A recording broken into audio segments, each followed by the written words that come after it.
नमस्कार। आइए आज हम इस वीडियो के माध्यम से एड ग्रेड अभ्यास पुस्तिका विषय हिंदी भाषा भारती कक्षा 8वीं। देखिए इस प्रकार से हमें यह अभ्यास पुस्तिका प्रदान की गई है। आप देख सकते हैं यह नई एड ग्रेड अभ्यास पुस्तिका है। देखिए इस प्रकार से सत्र 2023-24। देखिए इस एड ग्रेड अभ्यास पुस्तिका में कुछ पाठ नए ऐड किए गए हैं, प्रश्नों में भी बदलाव किया गया है। तो आइए देखते हैं। पाठ 18 इसमें दिया है युद्ध गीता। देखिए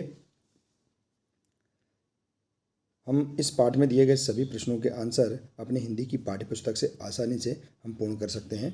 तो आइए देखते हैं पाठ 18 के सभी प्रश्नों के आंसर इस प्रकार से आप हिंदी की पाठ्य पुस्तक से पूर्ण कर सकते हैं। देखिए यदि आप इसी प्रकार से इसके आगे के अन्य सभी पाठों के प्रश्नों के हल समझना चाहते हैं, संपूर्ण हल करना चाहते हैं, तो आप हमारे इस चैनल से जुड़े रहिए और इस चैनल को सब्सक्राइब अवश्य कर लें। साथ ही बेल आइकन को प्रेस जरूर कर लें ताकि आने वाले नए वीडियो सबसे पहले आप तक पहुंचते रहेंगे। तो आइए देखते हैं। बहुविकल्पी प्रश्न है। देखिए पहला प्रश्न है मरकट शब्द का अर्थ होगा। तो देखिए मरकट शब्द का अर्थ होगा बंदर, तो इसका राइट आंसर है बी नंबर का। इसके बाद है निशा शब्द का पर्यायवाची नहीं है। तो देखिए निशा शब्द का पर्यायवाची रात्रि नहीं है। इसके बाद देखिए विभीषण किसके मित्र थे। तो इसका राइट आंसर है विभीषण राम के मित्र थे। इसके बाद है श्री राम को केंद्र में रखकर किसने ग्रंथ नहीं लिखा है। तो सूरदास ने ग्रंथ नहीं लिखा है, इसका राइट आंसर है। तो इस प्रकार से आप यहाँ पर जो बहुविकल्पी प्रश्न है इनके आंसर आप पूर्ण कर सकते हैं। इसके बाद देखिए अगला प्रश्न है अति लघुत्तरी प्रश्न। प्रश्न 5वां है प्राबिट जलद मरुत जनु पे प्रेरे पंक्ति में कौन सा अलंकार है। तो देखिए इसका राइट आंसर आप देख सकते हैं उत्प्रेक्षा अलंकार है। इसके बाद देखिए अगला प्रश्न है प्रश्न 6वां धर्मरथ किसके पराक्रम का आधार है। तो धर्मरथ श्री राम के पराक्रम का आधार है। इसके बाद है हवा थक गई है और धरती व्याकुल हो गई है, अर्थ को बताने वाली पंक्ति कविता से छांटकर लिखिए। तो देखिए इसका राइट आंसर मरुत थकित वसुधा अकुलाई, तो ये पंक्ति है, इसे आप इस प्रकार से हिंदी की पाठ्य पुस्तक से लिख सकते हैं। इसके बाद देखिए अगला प्रश्न है प्रश्न 8वां रावण ने युद्ध भूमि में आकर क्या घोषणा की थी। तो देखिए रावण ने कहा कि श्रेष्ठ वीरों, हे श्रेष्ठ वीरों, आप सभी सुने, आप सभी वानरों और भालुओं के समूह को मसल डालो। तो इस प्रकार से उन्होंने कहा। तो इसका राइट आंसर आप इस प्रकार से लिख सकते हैं। इसके बाद देखिए लघुत्तरी प्रश्न है। प्रश्न 9 है राम रावण युद्ध के समय विभीषण क्यों चिंतित थे।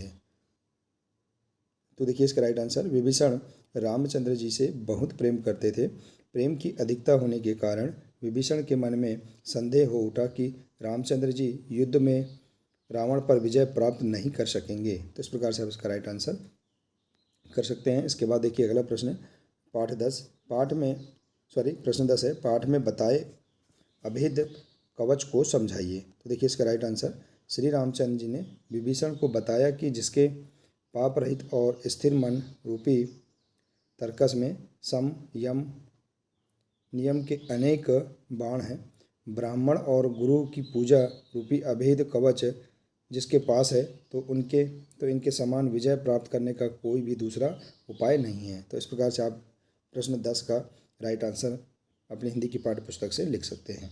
इसके बाद है प्रश्न 11 सिंह शब्द के दो पर्यायवाची लिखते हुए उनका वाक्य में प्रयोग कीजिए। तो सिंह शब्द के दो पर्यायवाची हैं शेर और वनराज। तो देखिए वाक्य में प्रयोग आप इस प्रकार से कर सकते हैं, कोई भी वाक्य लिख सकते हैं। शेर जंगल का राजा है या कहलाता है। वनराज से वाक्य जंगल में सबसे खतरनाक जानवर क्या है, वनराज है। इसके बाद अगला है प्रश्न बल विवेक दम परहित घोरे क्षमा कृपा समता रजु जोरे। तो उपयुक्त पंक्तियों का भावार्थ लिखिए। तो देखिए इसका राइट आंसर बल विवेक दम तथा दूसरों की भलाई करने की भावना के घोड़ों को क्षमा कृपा और समानता की रस्सी से जोता गया है, उस रथ से विजय प्राप्त होती है। तो इस प्रकार से आप इसका आंसर लिख सकते हैं। इसके बाद देखिए अगला है दीर्घ उत्तरी प्रश्न। प्रश्न 13 श्री राम के धर्मरथ का वर्णन अपने शब्दों में कीजिए।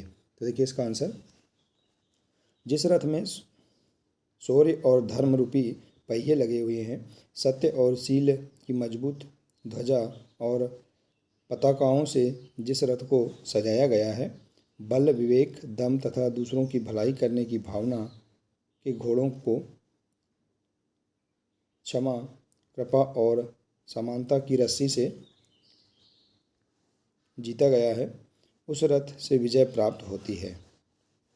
इस प्रकार से आप यहाँ पर इसका आंसर बता सकते हैं। इसके बाद देखिए अगला प्रश्न है, रावण की सेना के विषय में विस्तार से लिखिए। तो देखिए लंका नरेश रावण की सेना युद्ध क्षेत्र की ओर जब प्रस्थान कर रही थी या प्रयाण कर रही थी, तब उसके चलने से जो धूल उड़ी उससे सूर्य छिप गया, हवा भी थक गई, पृथ्वी भी व्याकुल होने लगी, रणभेरी और युद्ध के नगाड़े इस तरह बजने लगे मानो प्रलय के समय के बादल गरजना कर रहे हों। तो इस प्रकार से आप इसका आंसर लिख सकते हैं। तो देखिए इस प्रकार से हम यहाँ पर आसानी से इस पाठ के सभी प्रश्नों के आंसर हम लिख सकते हैं। आशा है कि आपको यह जानकारी बहुत ही अच्छी लगी होगी। देखिए यदि जानकारी अच्छी लगी हो तो प्लीज़ इसे अधिक से अधिक शेयर करें, वीडियो को लाइक करें और इसी प्रकार से इसके आगे के अन्य सभी महत्वपूर्ण पाठों के संपूर्ण हल समझने के लिए आप हमारे इस चैनल से जुड़े रहिए और इस चैनल को सब्सक्राइब अवश्य कर लें।